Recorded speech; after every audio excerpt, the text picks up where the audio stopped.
اعوذ باللہ من الشیطان الرجیم، بسم اللہ الرحمن الرحیم۔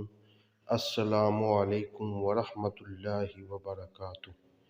صحیح بخاری حدیث نمبر 8۔ حضرت عبداللہ بن عمر رضی اللہ تعالی عنہ سے روایت ہے کہ رسول اللہ صلی اللہ علیہ وآلہ وسلم نے فرمایا، اسلام کی بنیاد 5 چیزوں پر قائم کی گئی ہے۔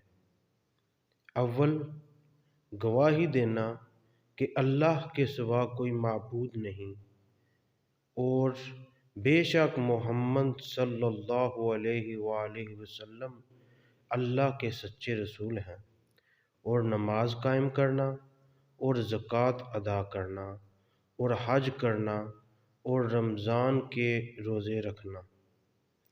آخر میں میری اللہ پاک سے دعا ہے کہ اللہ تعالی ہم سب پر اپنی رحمتیں اور برکتیں نازل فرمائے اور ہم سب کو نیکی کے کاموں میں بڑھ چڑھ کر حصہ لینے اور برائی سے بچنے کی توفیق عطا فرمائے۔